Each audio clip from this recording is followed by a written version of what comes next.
हाँ जी, प्रारंभ करें।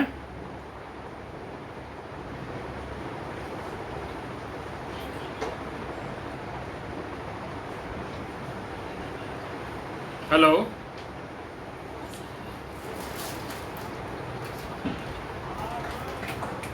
हेलो।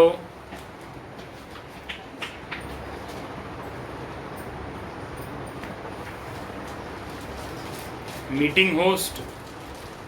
हेलो।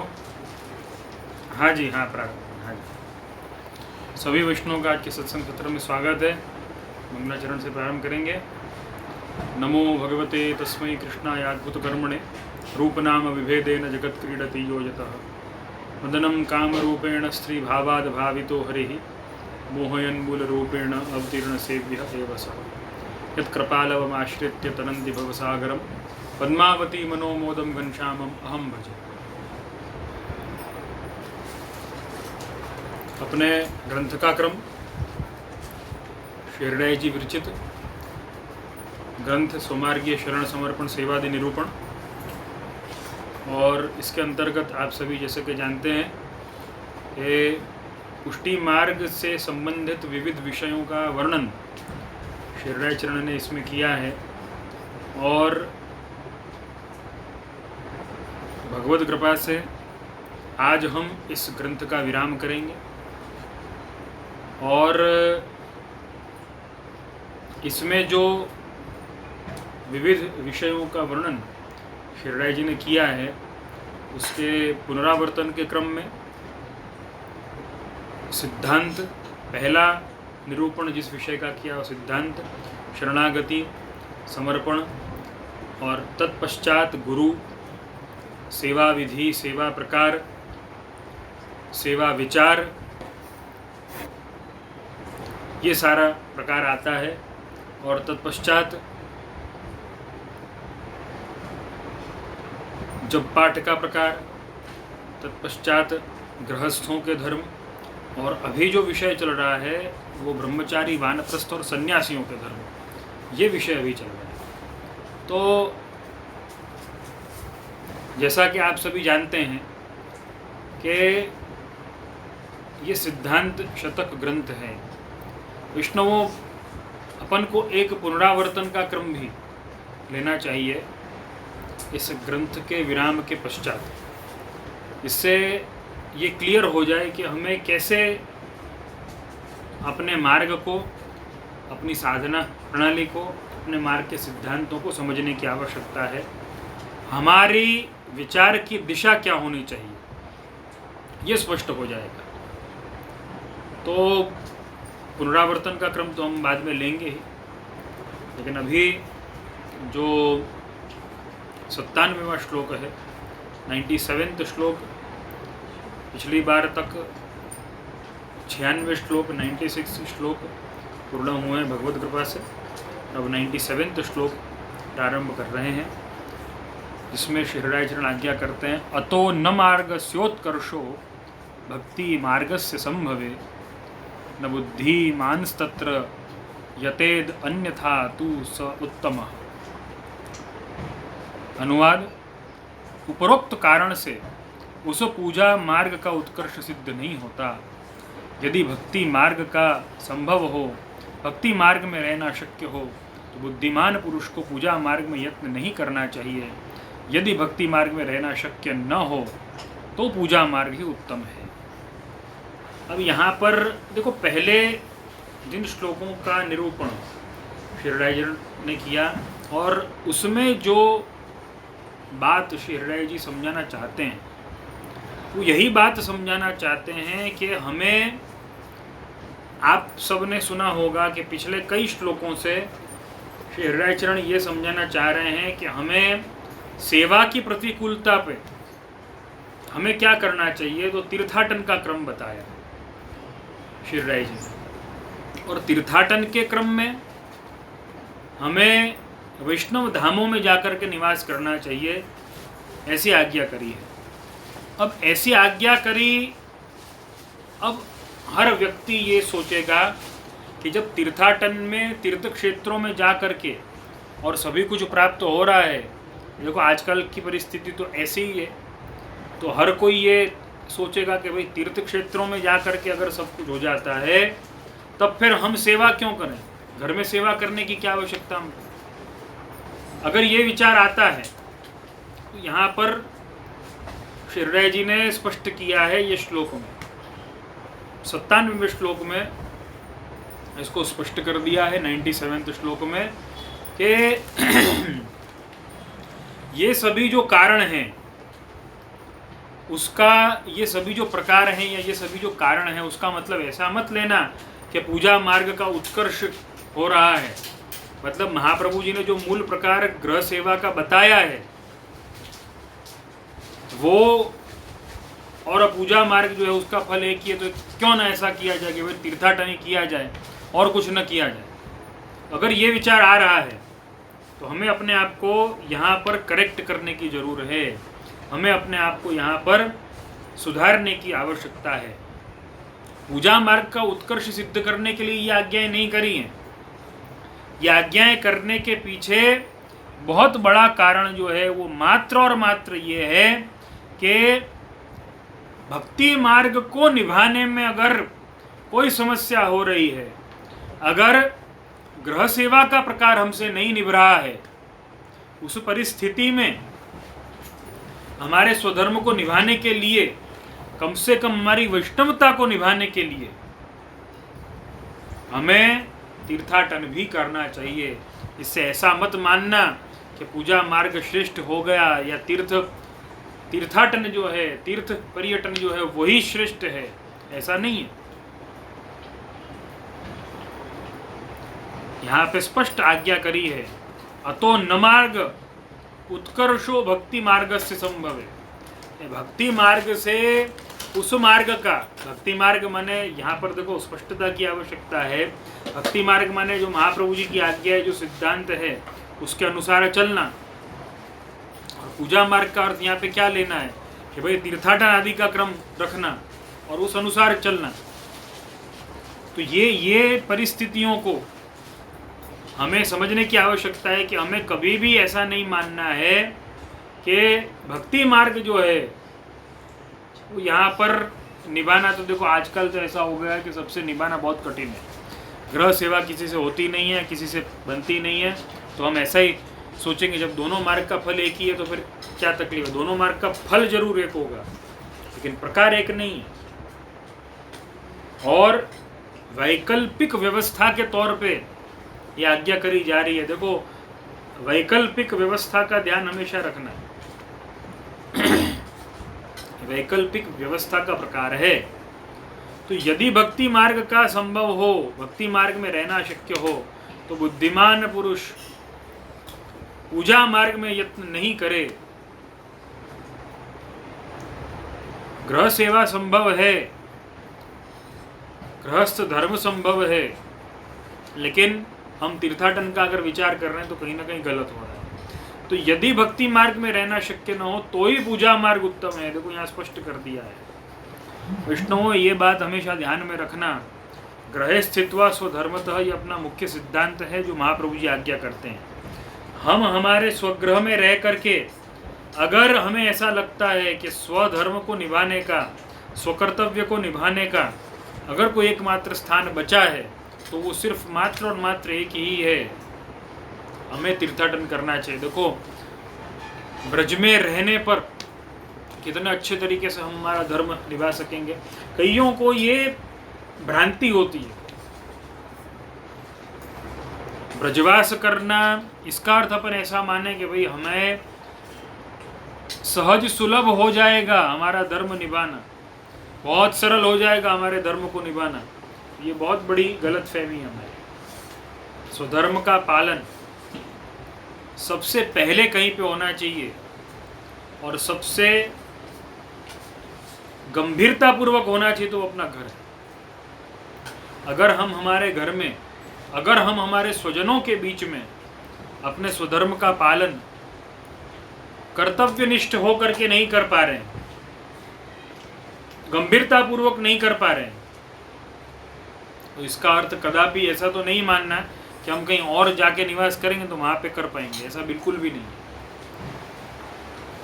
मुझे तो ऐसा लगता है 100 में से 90% केसेस में ऐसा होता है कि गलती अपनी होती है, किसी और की नहीं होती है, गलती अपनी होती है, जिसके कारण से हम हमारे स्वग्रह में हमारा स्वधर्म नहीं निभा पाते।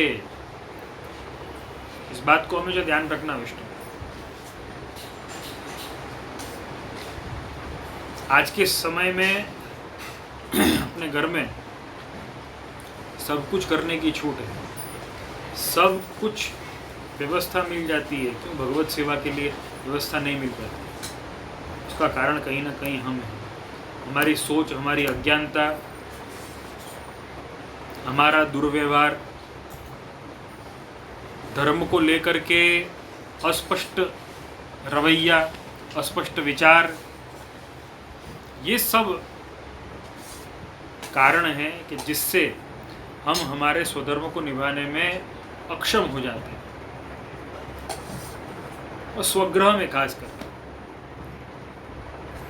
तो कभी भी ऐसा नहीं मानना है कि स्वधर्म का पालन स्वग्रह से ज़्यादा कहीं और हो सकता है, तो कभी नहीं मानना। महाप्रभु जी की जो सर्वोपरि आज्ञा जो है, गृह स्थित्वा स्वधर्मतः, स्वगृह में हमें स्वधर्म का निर्वाह करना है, ये सबसे महत्वपूर्ण आज्ञा है। सर्वश्रेष्ठ प्रकार यही है, लेकिन ये प्रकार नहीं होने की परिस्थिति में अन्य विकल्प का विचार किया जा सकता है। यहाँ पे ये आज्ञा श्री हरिदास जी कर रहे हैं। न बुद्धिमांस्तत्र यतेद अन्यथा तु स उत्तमः। बुद्धिमान पुरुष को ये विचार करना चाहिए कि भक्ति मार्ग से उत्तम पूजा मार्ग बिल्कुल नहीं है, भक्ति मार्ग से उत्तम कुछ नहीं है। ये विचार जरूर रखना चाहिए, और भक्ति मार्ग के सिद्धांतों को, मूल सिद्धांतों को, मूल प्रकार को जो श्री महाप्रभु जी ने आज्ञा करी है, उन्हीं को निभाने का प्रयत्न करते रहना चाहिए। कुछ भी करके उन्हें निभाने का प्रयत्न करना है, ये विचार रखें, निश्चय पूर्वक इस बात को समझें। श्री राय जी के कहने का तात्पर्य यही है। अगला श्लोक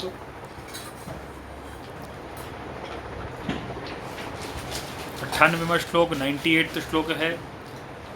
एवं समाश्रये धर्मस्तथा सर्वसमर्पणे सेवायामपि कृष्णस्य संक्षेपेण निरूपितः।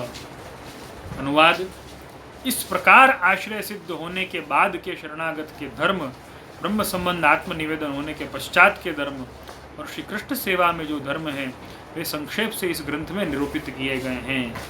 श्री राय जी आज्ञा कर रहे हैं कि इस ग्रंथ में किन किन धर्मों का निरूपण किया गया है। देखो, विचार करो, शरणागत जो जीव हैं उनके धर्म, एक कंठी जो हम पहनते हैं, शरणागति की दीक्षा है, वो शरण दीक्षा है वो। तो वो शरण दीक्षा जो है, शरणागत के धर्म इस ग्रंथ में कहे गए हैं। आत्मधर्म मतलब ब्रह्म संबंध के पश्चात, आत्मनिवेदन के पश्चात जो धर्म है, उसका निरूपण किया गया है। और कृष्ण सेवा में जो धर्म है, उसका भी संक्षेप में इस ग्रंथ में निरूपण किया गया है। माने तीनों ही प्रकार इस ग्रंथ में आ जाते हैं, ये श्री जी का कहने का तात्पर्य है। और 99वें श्लोक में आपसे आज्ञा करते हैं, श्री मदाचार्य चरण शरणैस्तु मदुक्तिभिः अनुवादक रूपाभिर्ज्ञात्वा सर्वं विधीयताम्। हरिराय जी आज्ञा कर रहे हैं, अनुवादक लिख रहे हैं, यह मेरा कथन श्री महाप्रभु जी की वाणी निबंध आदि ग्रंथों में जो है उसका अनुवाद रूप है। श्री महाप्रभु जी की वाणी ही मेरी वाणी में अंतर्हित है। उस वाणी से सब कुछ जानकर श्री महाप्रभु जी के चरणारविंद में शरण प्राप्त जीवों को उसके अनुसार ही करना चाहिए। ये अपने पूर्वाचार्यों की बहुत बड़ी दीनता का एक उदाहरण हमें मिलता है। हर ग्रंथ में हेलो, आई होप नेटवर्क का कोई इशू नहीं है। किसी ने कमेंट किया ऑडियो अनक्लियर है। आई होप ज़्यादा प्रॉब्लम नहीं आ रही है। श्री हरिराय जी ने ये आज्ञा करी है। हरिराय जी कहते हैं कि ये जो भी प्रकार है इस ग्रंथ में, मेरा जो भी प्रकार जो मैंने निरूपित किया है वो कहीं अलग नहीं मिलता है, वो कहीं अलग मैं नहीं लेकर आया हूँ, अपने विचार से नहीं लेकर आया हूँ। श्री महाप्रभु जी की जो आज्ञा है निबंध आदि ग्रंथों में मैंने उन्हीं का अनुवाद किया है, और श्री महाप्रभु जी की ही वाणी मेरी वाणी में अंतर्हित हुई है। ये ग्रंथ को समझ करके महाप्रभु जी के चरणारविंद में शरण प्राप्त जीवों को उसके अनुसार करना चाहिए। इस ग्रंथ को समझ करके महाप्रभु जी के चरणों में निष्ठा करनी है और महाप्रभु जी की आज्ञा अनुसार करना है। इस बात का विचार हमेशा रखना है।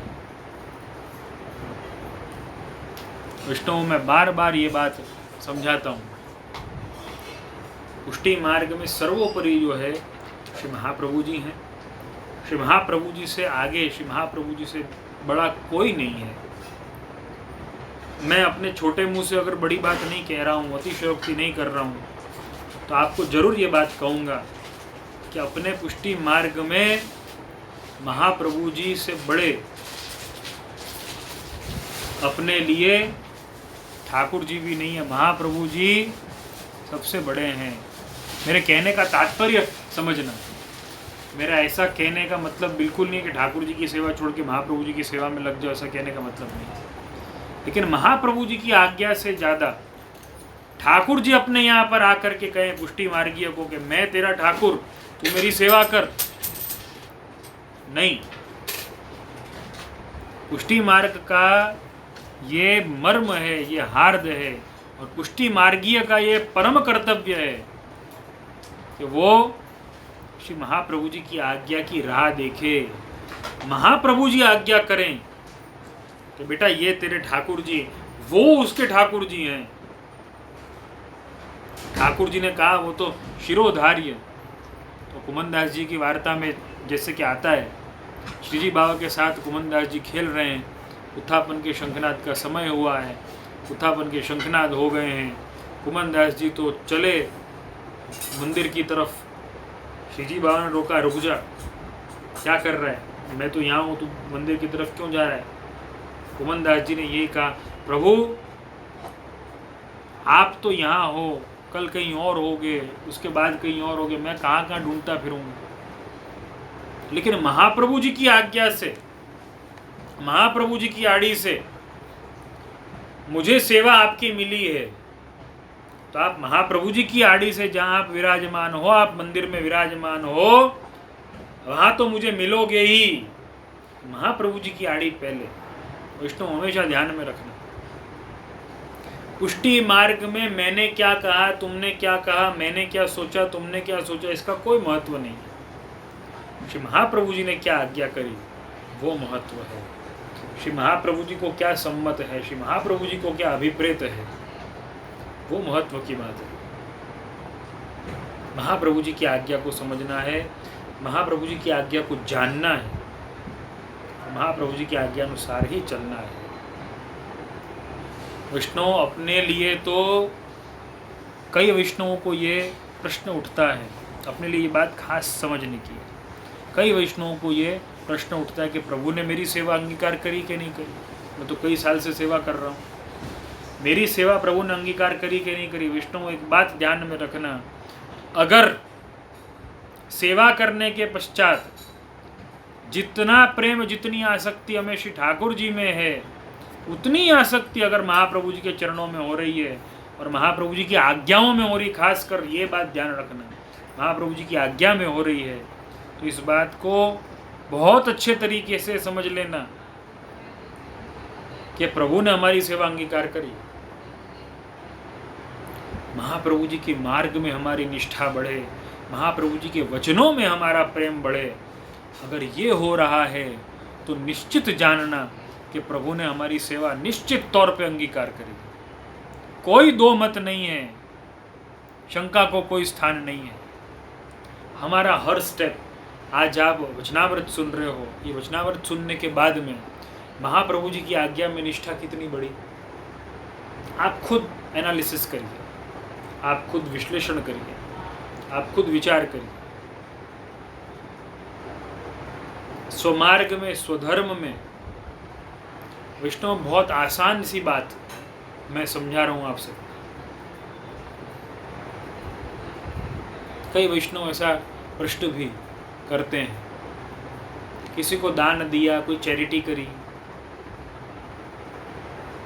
हमारा मन बहुत खुश हुआ, बहुत अच्छी बात है, आपका मन बहुत खुश हुआ, बहुत अच्छी बात है, प्रसन्नता की बात है। लेकिन आप वैष्णव हैं तो क्या वो चैरिटी करने के बाद में, कोई भी सोशल वर्क करने के बाद में, कोई भी, मैं तो सोशल वर्क की बात ही क्यों करें, अपन लौकिक की बात करें, अलौकिक की बात करें, सब कोई भी क्षेत्र में आपने कुछ भी कार्य किया है, क्या महाप्रभु जी के चरणों में आपकी निष्ठा बढ़ी है?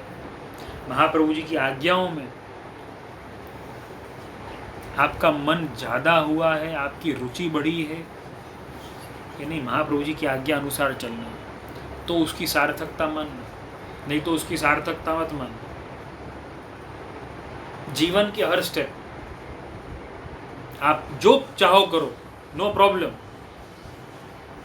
लेकिन उस कार्य से महाप्रभु जी की आज्ञाओं में अपनी निष्ठा बढ़ी कि नहीं, महाप्रभु जी के वचनों में अपनी निष्ठा बढ़ी कि नहीं, इसका विश्लेषण आप स्वयं करना।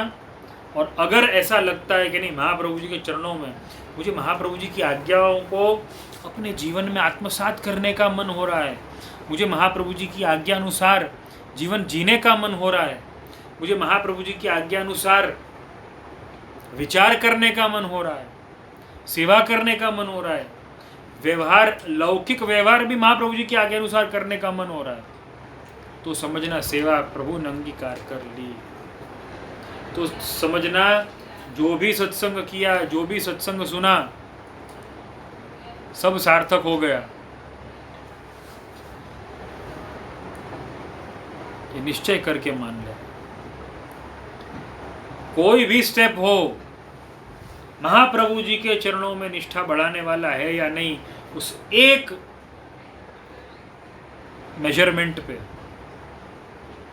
हमें समझ में आ जाएगा कि हम कहाँ पर स्टैंड करते हैं, हम कहाँ पर खड़े हैं, महाप्रभु जी के चरणों में निष्ठा बढ़ रही है कि नहीं, इसका विचार करना। और महाप्रभु जी के चरणों में निष्ठा बढ़ने का मतलब महाप्रभु जी की आज्ञाओं को मानने में कितनी तत्परता है, कितना सीरियसली हम महाप्रभु जी की आज्ञाओं को ले रहे हैं, कितना इंटरेस्ट से हम सुन रहे हैं, कितना इंटरेस्ट से उसका अनुकरण कर रहे हैं, उसमें कितनी रुचि है। विश्लेषण स्वयं करना वैष्णवों, और ये जवाब अपने आप को देना। 100वें श्लोक में श्री राय चरण आप आज्ञा करते हैं, समुदित निज मार्ग बोध तुष्ट शरणगताखिल जीव संग जुष्ट निरूपधी करुणा रसैक पुष्ट कपयतु मे मयि वल्लभ प्रभु सह। समुदाय रूप में मुझसे संग्रहित, स्वमार्ग के बोध से संतुष्ट, शरणागत सर्व जीव समूह से सेवित तथा निस्वार्थ करुणा रस से ही पुष्ट ऐसे श्री वल्लभ मुझ पर कृपा करें। हरिराय जी की दीनता का एक बहुत ही सुंदर उदाहरण यहाँ और एक हमें प्राप्त हुआ। श्री महाप्रभु जी के लिए आप आज्ञा कर रहे हैं, हरिराय जी, समुदाय रूप में मुझसे संग्रहित, सुमार्ग के बोध से संतुष्ट, शरणागत सर्व जीव समूह से सेवित और निस्वार्थ करुणा रस से पुष्ट श्री वल्लभ। वल्लभ कैसे हैं? समुदाय रूप में मुझसे संग्रहित, सुमार्ग के बोध से संतुष्ट। श्री महाप्रभु जी की तो वैष्णव बस में एक ही बात कहूँगा, ऐसे कई भगवदीय मैंने देखे हैं, कई भगवदियों से चर्चा करी है। महाप्रभु जी के चरणों में बड़ी आसक्ति होती है, हमें उनको देख करके ऐसा लगता है क्या वल्लभ वल्लभ करते रहते हैं। हम जानते नहीं है कि महाप्रभु जी ने जो हमारे लिए किया है कितना अमूल्य है। महाप्रभु जी ने जो हमें दान किया है, जो हमारे लिए श्रम लिया है, उसकी क्या वैल्यू है। वैष्णव जिसको वैल्यू होगी ना, वो सिर्फ श्री महाप्रभु जी को वारंवार हाथ जोड़ता रहेगा, प्रणाम करता रहेगा, वो दंडवत प्रणाम करता रहेगा कि प्रभु, महाप्रभु, आपके सामने तो आपके चरणों में नतमस्तक होना, बस वही परम कर्तव्य है। आपके चरणों में तो जितने नतमस्तक हों उतने कम हैं। ऐसे श्री वल्लभ मुझ पर कृपा करें। कृपयतु मे मयि वल्लभ प्रभु सह। वल्लभ मुझ पर कृपा करें, श्री महाप्रभु जी मुझ पर कृपा करें, श्री महाप्रभु जी सब पर कृपा करें। आज नव संवत्सर के दिन, नव संवत्सर प्लव नाम का संवत्सर आज से प्रारंभ हुआ है। संवत विक्रम संवत 2078 का प्रारंभ हुआ है। उसकी आप सभी को बधाई दूंगा और यही कहूँगा हृदय जी के शब्दों में, कृपयतु मे मयि वल्लभ प्रभु सह। सब पर कृपा करें। हम ये विनती करें वल्लभ से, श्री महाप्रभु जी से, आप हम पर कृपा करें। बस आपके चरणों में वारंवार हम दंडवत भी कर सके, हम प्रणाम भी कर सके, तो भी हमारा जीवन सार्थक हो जाएगा। इतना हमें स्फुरे, इतना हमें स्मरण रहे कि आपके चरणों में वारंवार शीश झुकाते ही रहना है, झुकाते ही रहना है, झुकाते ही रहना है, तो भी हमारा जीवन सार्थक हो जाएगा।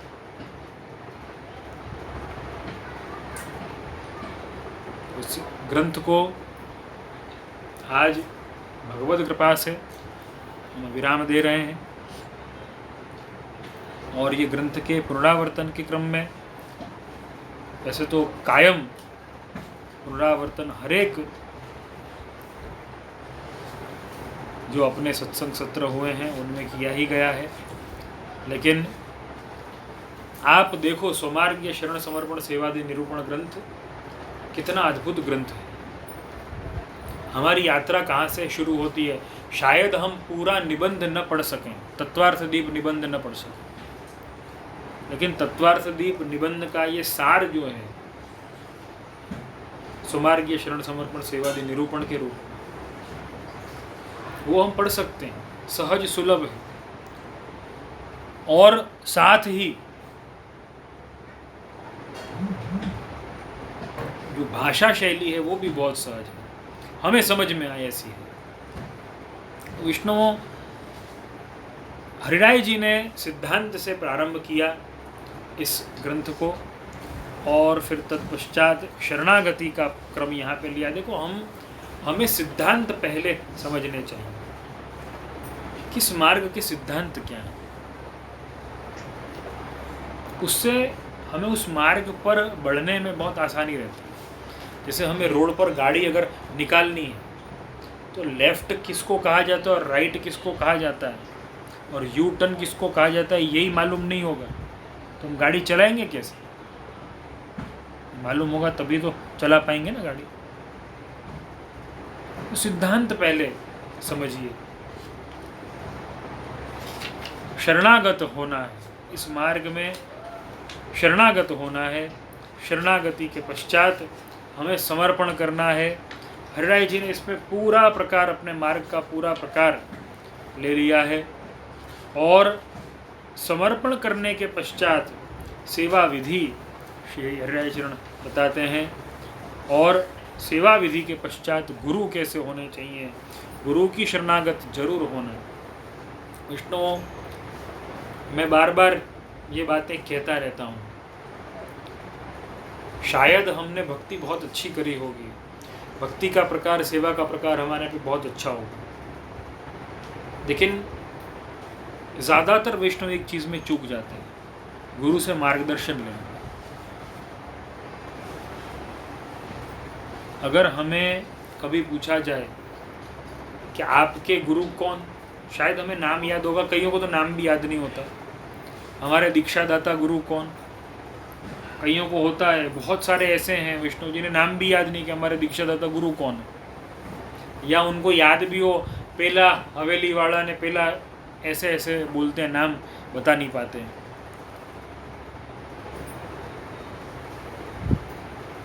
ठीक है, अगर नाम बता भी दिया और अगर उनसे पूछा जाए अच्छा आपके गुरु ने आपको उपदेश क्या दिया,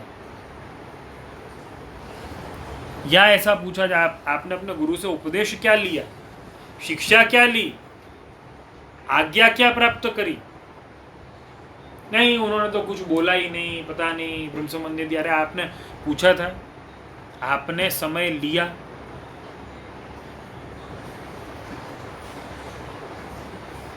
गुरु बनाना आसान है लेकिन गुरु मानना बहुत ही महत्व की बात है विष्णु, बहुत ही महत्व की बात। अपने जीवन में गुरु को रखना, गुरु का मानना बहुत जरूरी है।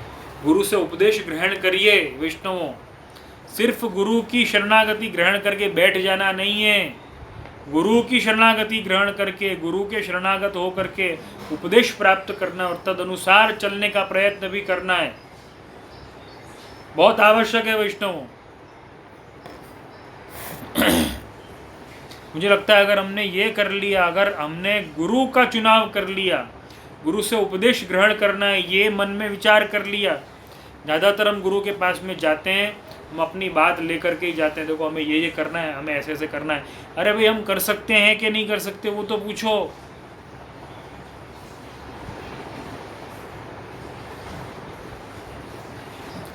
और भी बहुत भ्रांतियां हैं। गुरु के पास में जाएंगे, कई वैष्णवों ने समझा दिया है, सिखा दिया है कि लौकिक बात नहीं करनी, तो वो लोग क्या करते हैं, अपने संसार की कोई बात ही नहीं करते। क्यों? क्योंकि गुरु ने परिश्रम दस है। मैं मानता हूँ गुरु को परिश्रम होगा, लेकिन कब होगा मालूम है? गुरु को परिश्रम तब होगा जब आप सिर्फ लौकिक बात करने जाओगे, अपनी लौकिक बात बताओगे, गुरु के उपदेश नहीं सुनोगे, तब परिश्रम होगा। लेकिन गुरु के उपदेश सुनोगे और तत्पश्चात अपनी विनती करोगे, चाहे वो लौकिक बात की क्यों ना हो, उसका समाधान मिलेगा। वो परिश्रम नहीं है, वो तो गुरु के लिए आनंद है।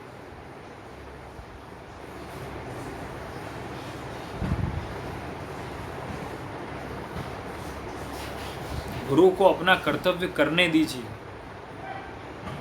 आप शरणागत होंगे, आप उपदेश लेंगे, तब गुरु उपदेश दे सकेंगे ना। इस बात का खास ध्यान रखिए। गुरु का चुनाव करिए, गुरु से परामर्श करिए, लौकिक बात हो तो भी गुरु से करिए, लेकिन उपदेश ग्रहण करते हुए करिए। ऐसा नहीं कि मेरा लौकिक था, धंधाમાં મને કોઈ ફાયદો નથી થતો, હવે હું શું કરું बताओ। अरे भाई धंधाમાં फायदो नहीं थतो तो शू करવું, ऐसे एक सेंटेंस में उसका जवाब नहीं होता है, उसके भी जवाब हैं। ये मैं खास कहना चाहूँगा आप सबको, उसके भी जवाब हैं, लेकिन शांति से सुनना पड़ेगा, समझना पड़ेगा, जवाब उसके भी। कई सवालों के पीछे जवाब नहीं होते, विचार होते हैं। तो उस विचार को जानिए, उस प्रकार को जानिए। गुरु का चुनाव करिए वैष्णवों, गुरु का चुनाव करिए। आज संवत्सर के दिन ये बात कहूँगा, गुरु का चुनाव करिए अपने जीवन में, जो गुरु अपने मन का समाधान कर सके। उससे कई सारी समस्याओं से आप निजात पा सकते हैं। तत्पश्चात सेवा, ये विषय श्रीराय जी ने लिया। फिर सेवा विचार, ये विषय लिया। फिर जप पाठ का प्रकार लिया, तिलक माला का प्रकार, जयंती व्रत का प्रकार, और इन सब प्रकारों को गृहस्थों के एंगल से श्रीराय जी ने समझाया। और तत्पश्चात 82वें श्लोक से ब्रह्मचारी, वानप्रस्थ और सन्यासी के धर्म समझाते हुए 100वें श्लोक से 100वें श्लोक पर श्रीराय जी विराम करते हैं इस ग्रंथ को। बोल श्री वल्लभाधीश की जय, श्री हरिराय महाप्रभु की जय। सभी को ये कहूँगा, अपने जीवन में, विष्णु तो आप सब हैं, बस अब वैष्णवता लाने का प्रयत्न करिए, बहुत जरूरी है, बहुत ही जरूरी है। और इस अद्भुत ग्रंथ के पश्चात अपना जो सत्संग अब आगे बढ़ाएंगे अगले सत्रों में, आज तो ग्रंथ का क्रम यहाँ तक लेंगे। श्री महाप्रभु जी की कृपा से, श्री हृदय जी की कृपा से, श्री ठाकुर जी की कृपा से इस ग्रंथ को विराम अपन दे रहे हैं आज। तत्पश्चात अगले सत्र से कौन सा ग्रंथ लिया जाए, आपके FCC सत्संग व्हाट्सएप ग्रुप जो है उसमें ऐसी मेरी इच्छा है, मैं 2-3 ग्रंथों का नाम आप सबके लिए एक सजेशन के तौर पे, एक ओपिनियन के तौर पे, आप सबके भी ओपिनियन, जो श्रोता है उनके ओपिनियन में जानना चाहता हूँ कि मैंने 2 या 3 ग्रंथों के नामों का विचार किया है, उन ग्रंथों में से कौन सा ग्रंथ लिया जाए, एक टाइप का चुनाव मान लीजिए। लेकिन चुनाव से भी ज़्यादा मैं आप सबका ओपिनियन जानना चाहता हूँ, तो एक्टिवली मेरी ऐसी इच्छा है कि आप सब उसमें पार्टिसिपेट करिएगा। आपके FCC सत्संग व्हाट्सएप ग्रुप की जो सूची है, जो कंटेंट है उसमें मैसेज जल्द ही आ जाएगा कि ये ग्रंथ अपन ले सकते हैं। उसमें से कौन से ग्रंथ, उसमें से कोई 2 या 3-4 जो भी ग्रंथों का मैंने विचार किया है वो सब ग्रंथों का उसमें निरूपण होगा। उसमें से आप अपना ओपिनियन दीजिए कि कौन सा ग्रंथ अपन अगले सत्र से लें, इससे सबको श्रवण में आनंद आए और सभी बहुत आनंदपूर्वक सत्संग का श्रवण कर सकें। तो ग्रंथ का क्रम यहाँ तक लेकर के, और अब प्रश्नोत्तरी का क्रम हम लेंगे। आज नव संवत्सर के दिन संवत्सर से ही जुड़ा हुआ जो प्रश्न है उसी को हम पहले लेंगे। 44वां प्रश्न FCC सत्संग व्हाट्सएप ग्रुप में प्रश्नों की सूची आपको प्राप्त हुई होगी। उसमें प्रीतिबेन मेहता ने 44वां प्रश्न प्रीतिबेन मेहता ने किया है। पूछती हैं, इंग्लिश में प्रश्न किया है उन्होंने, just curious to know about Gudi Padwa. The new year after Diwali is meant to be for business purpose. Our pranalika begins with Janmashtami, so how do we consider Gudi Padwa in seva prakar as our new year. आज का दिन संवत्सर उत्सव का दिन, गुड़ी पाड़वा जो है ये मराठी शब्द है, गुढ़ी पाड़वा। पड़वा माने प्रतिपदा, गुढ़ी जो है महाराष्ट्रियन संस्कृति में गुढ़ी आपने देखी होगी, कई बार फोटोज आते हैं, डंडा होता है, एक ध्वजा का एक प्रकार है। गुढ़ी माने एक ध्वजा का एक प्रकार है। तो संवत्सर के दिन ध्वजारोहण करना, तोरण पताका जो है वो बांधनी, उसके प्रकार तो अपने हिंदू सनातन धर्म में है ही। उसका एक स्वरूप जो है महाराष्ट्रियन संस्कृति में गुढ़ी का है, डंडे जैसा एक वस्तु को लेकर के उसमें ध्वजा है, तोरण है, उसमें कलश है, वो लगा करके और घर के बाहर लगाया जाता है। ये महाराष्ट्रियन संस्कृति में इसका प्रकार है। हर क्षेत्र का अपना एक प्रकार है उत्सवों को मनाने का, तो महाराष्ट्रियन संस्कृति का अपना एक प्रकार है। तो ये गुढ़ी पाड़वा कहा जाता है महाराष्ट्रियन संस्कृति में। अपने यहाँ पर इसे संवत्सर उत्सव कहा जाता है। और संवत्सर उत्सव तो प्रश्नकर्ता का प्रश्न है वो ये है कि new year after Diwali is meant to be business purpose, for business purpose. Pranalika begins with Janmashtami, so how do we consider Gudi Padwa in seva prakar as were new year. सेवा प्रकार में न्यू ईयर जो है, देखो सेवा का न्यू ईयर जो है वो तो जन्माष्टमी ही है। हर व्यक्ति का एक अपना न्यू ईयर होता है। देखो फाइनेंशियल ईयर जो है वो मार्च एंडिंग, वो भी न्यू ईयर है कि देखो अभी अप्रैल से न्यू ईयर शुरू हुआ है। जो अकाउंट्स और फाइनेंस की लाइन में हैं उनके लिए ईयर एंड मार्च 30 कहा जाता है अपने भारत में, अपने भारत देश में। और जैसे कि आपने कहा कि दिवाली जो है दिवाली पर जो नया साल आता है, गुर्जर नव वर्ष जो आता है प्रतिपदा के दिन, कार्तिक शुक्ल प्रतिपदा के दिन, वो गुर्जर नव वर्ष, वो विशेष करके व्यापारी क्षेत्र, वणिक के लिए।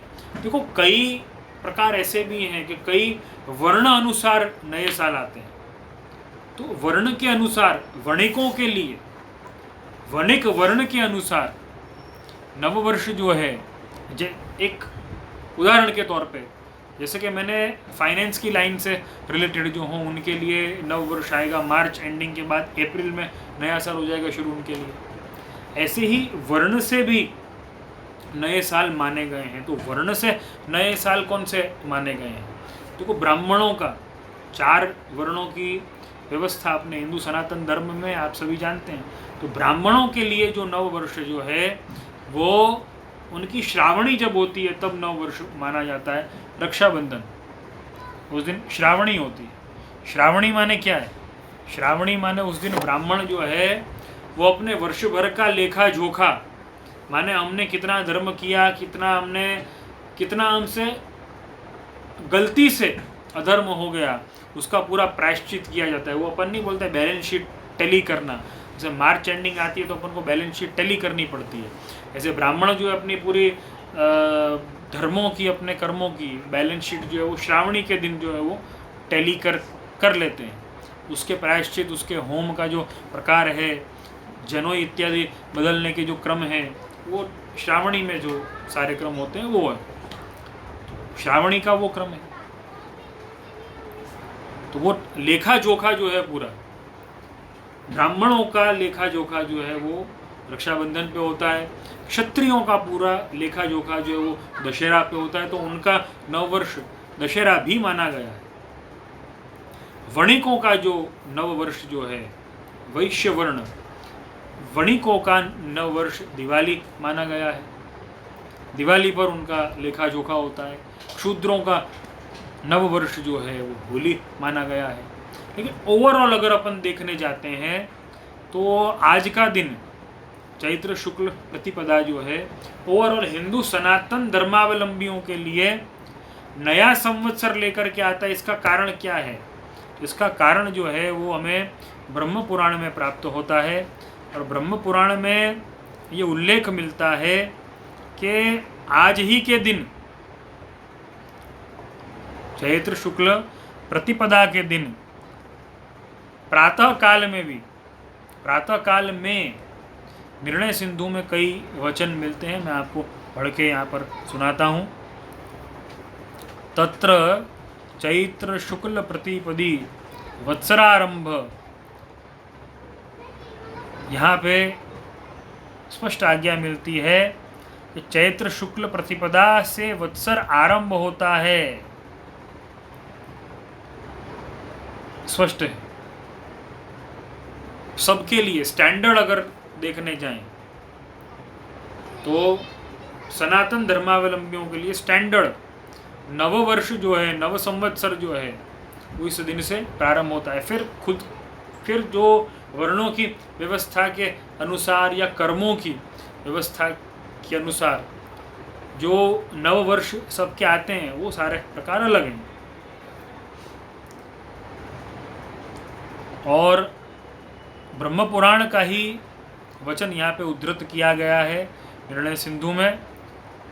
चैत्रे मासी जगत ब्रह्मा ससर्ज प्रथमे हनि शुक्ल पक्षे समग्रम तु तदा सूर्योदये सति। तो यहाँ पर अनुवाद, चैत्र मास के प्रथम दिन शुक्ल पक्ष में सूर्योदय होने के समय में ब्रह्मा जी ने संसार की रचना करी। ब्रह्म पुराण में ये वचन मिल रहा है कि चैत्र शुक्ल प्रतिपदा के दिन सूर्योदय के समय में ही ब्रह्मा जी ने सृष्टि की रचना करी है। ये सबसे बड़ा कारण है कि चैत्र शुक्ल प्रतिपदा को, इस संवत्सर उत्सव को हम वत्सर आरंभ मानते हैं, मतलब नए वर्ष का आरंभ मानते हैं। क्योंकि सबसे बड़ा कारण ये कि इसी दिन से ब्रह्मा जी ने सृष्टि की रचना करी है। इसी दिन पे ये सबसे बड़ा कारण है। इस कारण से इसको नव संवत्सर कहा जाता है। अब सेवा के क्रम की जैसे बात करी है, सेवा के क्रम में न्यू ईयर कैसे हुआ? तो सेवा के क्रम में न्यू ईयर ऐसे हुआ क्योंकि शास्त्र वचन जो हैं, वेद सम्मत अपना मार्ग है, शास्त्र सम्मत अपना मार्ग है। तो शास्त्र सम्मत अपना मार्ग अगर है तो यह संवत्सर जो है, संवत्सर उत्सव जो है, चैत्र शुक्ल प्रतिपदा, वो संवत्सर उत्सव ही माना जाएगा, नव संवत्सर का प्रारंभ ही माना जाएगा, क्योंकि शास्त्र वचन मिल रहे हैं। तो हमारा जो शास्त्र वचन के अनुसार, सनातन धर्म के अनुसार, जो नववत्सर का, नव संवत्सर का जो प्रारंभ हो रहा है वो चैत्र शुक्ल प्रतिपदा को हो रहा है।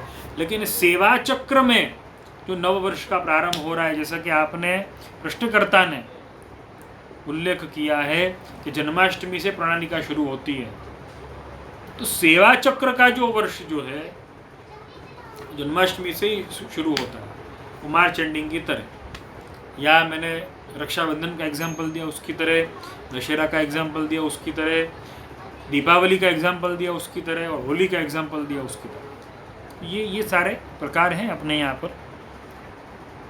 तो सनातन हिंदू धर्म में एक जो परंपरा है उसके अनुसार जो है वो वचन भी अपन को मिल रहे हैं, शास्त्र वचन ब्रह्म पुराण के अंतर्गत मिल रहे हैं कि ब्रह्मा जी ने चैत्र शुक्ल प्रतिपदा को सूर्योदय समय ही सृष्टि की रचना प्रारंभ करी है। तो ये सबसे बड़ा कारण है कि हम आज के दिन को नव संवत्सर मानते हैं, क्योंकि प्रजापिता जो ब्रह्मा हैं उन्होंने आज के दिन से ही प्रातःकाल सूर्योदय के समय ही सृष्टि को रचा है, सृष्टि की रचना करी। इसलिए आज का दिन जो है वो संवत्सर उत्सव के तौर पे माना जाता है। अगले प्रश्न की तरफ, 43वां प्रश्न, प्रवीण भाई दोषी मुंबई से उन्होंने प्रश्न किया है। गुजराती में उनके पास में एक अन्य वैष्णव का प्रश्न आया था, तो उन्होंने प्रश्न किया है, गुजराती में वे प्रश्न करते हैं, અમારા સત્સંગમાં એક પ્રશ્ન આવ્યો કે શ્રીમદ ભાગવત અને ગીતાજી એ ભગવત સ્વરૂપો છે, તો શ્રી મહાપ્રભુજીના ગ્રંથો અને વલ્લભકુળ પૂર્વાચાર્યોના ગ્રંથો પણ ભગવત સ્વરૂપ જ છે, જેથી સૂતકમાં તે ગ્રંથોનો સ્પર્શ કરી શકાય નહીં, પણ અત્યારના વર્તમાન ટેકનિકલ યુગમાં સોશિયલ મીડિયાના સાધનોમાં આ બધા જ ગ્રંથો ઉપલબ્ધ હોય છે, તે સંજોગોમાં તે ગ્રંથોને સોશિયલ મીડિયાના સાધનો, ફોન, લેપટોપ, ટેબ્લેટ વગેરે દ્વારા વાંચી શકાય। અમારા મનનું સમાધાન કરવા ભગવદીય કે વલ્લભકુલ બાલક દ્વારા कराववा विनंती है।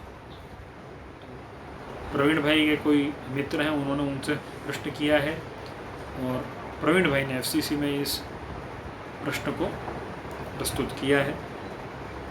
तो ये जो आपका प्रश्न है, गुजराती में ये प्रश्न पूछा गया है कि सूतक, पिंडरू इत्यादि में, पहले तो मैं ये कहना चाहूँगा कि पिंडरू में तो कोई हानि है नहीं, पुस्तक का स्पर्श करके और पाठ किए जा सकते हैं, तो उसमें तो कोई तकलीफ है नहीं। सूतक की जहाँ पर बात आ रही है, सूतक में ग्रंथों का स्पर्श नहीं किया जा सकता क्योंकि साक्षात भगवत स्वरूप हैं।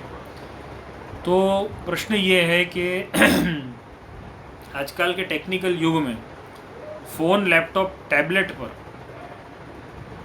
अगर ग्रंथ उपलब्ध हैं तो वो पढ़े जा सकते हैं या नहीं पढ़े जा सकते। तो मैं पहले यही कहना चाहूँगा कि सिर्फ स्पर्श का निषेध है ऐसा नहीं है।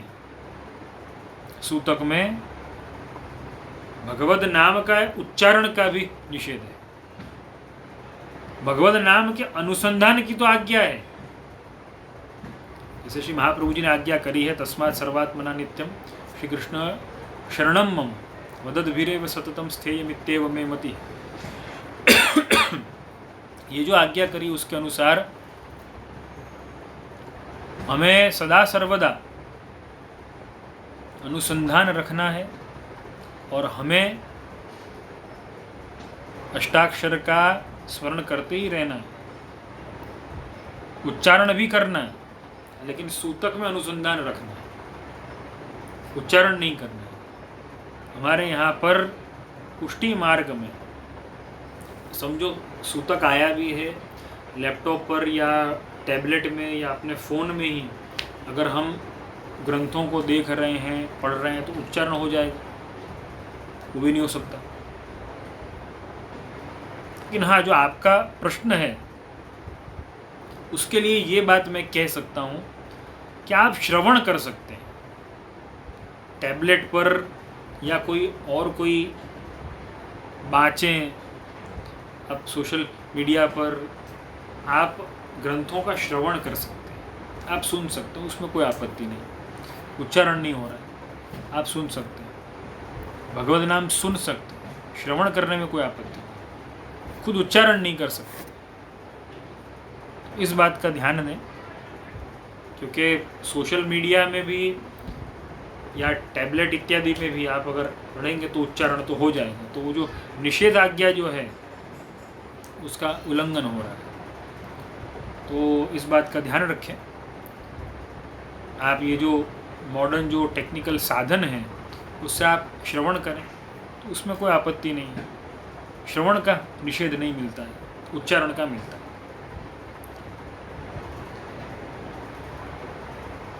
अगला प्रश्न,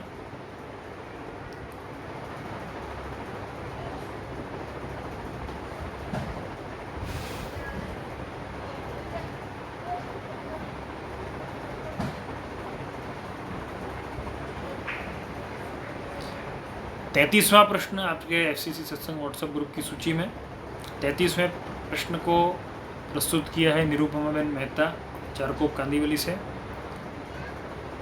उन्होंने पूछा है कोई બુકમાં વાંચ્યું હતું કે શ્રી ઠાકોરજીને પોઢાડતી વખતે બંટાજી ધરીએ છે તો ગોપી ભાવથી ધરાય છે, એટલે તેમાં આચાર્ય શ્રી મહાપ્રભુજીની અને શ્રી ગુસાઈજીની કાની આપવાની નહીં, તો જે સાચું શું છે? સાચી વાત છે, ગોપી ભાવથી ધરાય છે। इसको मैं थोड़ा और सुस्पष्ट करना चाहूँगा। આપણે ત્યાં ગોપી ભાવના સિવાય તો ઠાકોરજીનો સ્પર્શ બી થતો નથી, तो गोपी भाव सिवाय तो कोई भोग धरी ज न शकाय, ये बात एकदम साची है। लेकिन अनोसर के बंटा जी में अगर कानी नहीं दी जाती, उसके पीछे कारण क्या है, अगर ये जानना है, अगर ये समझना है, तो इस बात को बहुत ही स्पष्टता पूर्वक समझें कि बंटा जी जो अनोसर में आए हैं वो अनोसर की जो गुप्त लीला है, प्रिया प्रीतम की जो विहार लीला है, उस समय का वो भोग है, उस समय की वो सामग्री है। तो वहाँ पर तो प्रत्यक्ष स्वामी जी विराज रहे हैं, प्रत्यक्ष गोपीजन ही सेवा कर रहे हैं, इसलिए अलग से कानी देने की कोई आवश्यकता वहाँ पे नहीं पड़ती। गोपी भाव थी धराए छे ऐसा नहीं, लेकिन अनोसर की लीला है, अन अवसर अवसर काल की लीला हो तो भाई कानी दें। अनवसर काल की जो लीला है उसमें कानी देने की आवश्यकता नहीं है, उसमें तो साक्षात गोपीजन, साक्षात स्वामी जी विराज करके और प्रभु को अरोगा रहे हैं और प्रभु सुखदान कर रहे हैं ब्रज भक्तों को स्वामी जी को, तो वो साक्षात है। तो गोपी भाव से तो हम प्रभु का स्मरण भी गोपी भाव से करना चाहिए, उसमें क्या है, प्रभु का स्मरण भी गोपी भाव से करें। हर वस्तु गोपी भाव से ही करी जाती है अपने यहाँ। गोपी भाव के सिवाय दूसरा भाव कहाँ है, अपनी श्रेष्ठतम तो वही है। तो गोपी भाव से ही हमें सेवा करनी है।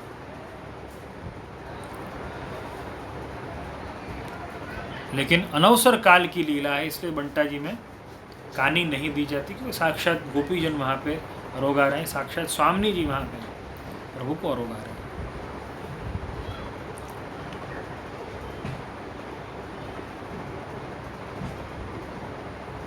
आगे एक और प्रश्न लेंगे।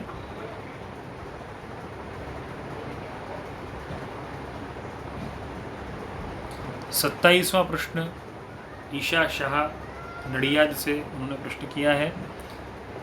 ईशा पूछती हैं गुजराती में, मारो क्वेश्चन है कि જ્યારે સપનામાં ઠાકોરજી કે ગુરુજી દેખાય તો એનો કયો ભાવ સમજવો જોઈએ અને શું કરવું જોઈએ। स्वप्न में प्रभु के दर्शन होते हैं, श्री महाप्रभु जी के दर्शन होते हैं, गुरुदेव के दर्शन अगर होते हैं तो उसे कृपा माननी चाहिए कि प्रभु ने, श्री महाप्रभु जी ने, गुरुदेव ने हम पर कृपा करी है। શું કરવું જોઈએ? આપણી નિષ્ઠા વધારવી જોઈએ પ્રભુ પ્રત્યે, શ્રી મહાપ્રભુજી પ્રત્યે, ગુરુ ચરણોમાં, ગુરુ આજ્ઞામાં આપણી નિષ્ઠા વધારવી જોઈએ। ગંભીરતાપૂર્વક સેવા કરવી જોઈએ, સ્પષ્ટતાપૂર્વક આજ્ઞાઓને સમજવી જોઈએ અને समर्पित जीवन जीवવું જોઈએ। स्वप्न के द्वारा जब भी कृपा होती है तो निश्चित तौर पर वो निष्ठा बढ़ाने के लिए होती है। जैसा कि मैंने कहा ना, पुष्टि मार्ग का हर स्टेप जो है महाप्रभु जी के चरणों में निष्ठा बढ़ाने के लिए ही होना चाहिए, अन्य कोई कारण नहीं होना चाहिए उसका। हर वस्तु महाप्रभु जी के चरणों में निष्ठा कैसे बढ़ाए उसका प्रयत्न करते रहना है।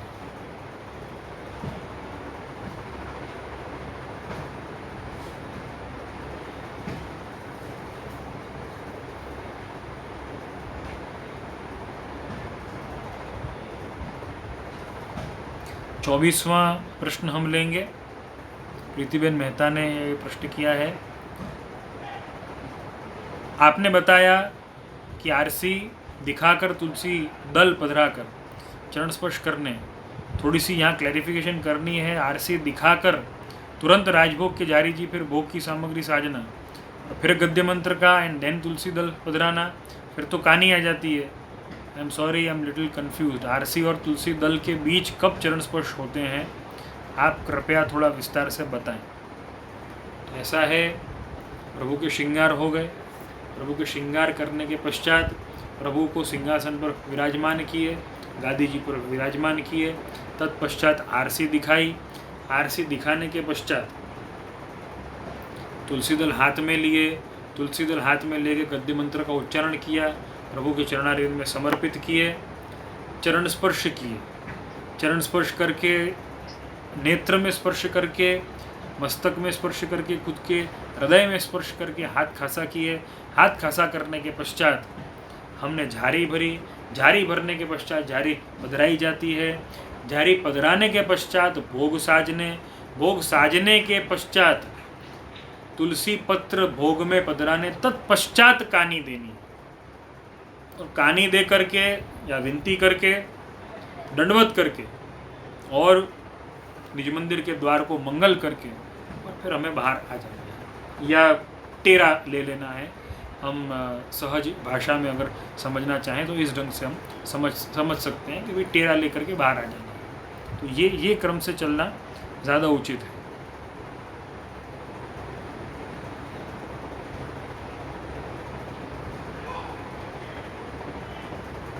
तो आज के प्रश्नों का क्रम हम यहाँ तक लेंगे। पुनः नव संवत्सर की बधाई देते हुए आप सभी को यही कहूँगा कि नव संवत्सर में श्री महाप्रभु जी के चरणों में हमारी निष्ठा बढ़े, श्री महाप्रभु जी की आज्ञा अनुसार हम अपना जीवन जी सकें। यही आपको शुभकामना इस नव संवत्सर पे शुभाशीष के साथ देना चाहूँगा। आप सभी के फीडबैक्स, सुझाव, शिकायत और प्रश्न हमेशा स्वागत योग्य हैं और मेरे मनोबल को बढ़ाने वाले हैं। आशय के पद का गान करेंगे और सत्संग सत्र का विराम करेंगे।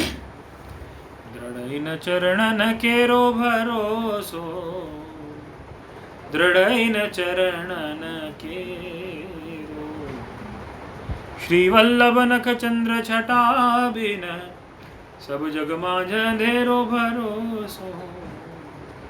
दृढ़ चरणन केरो,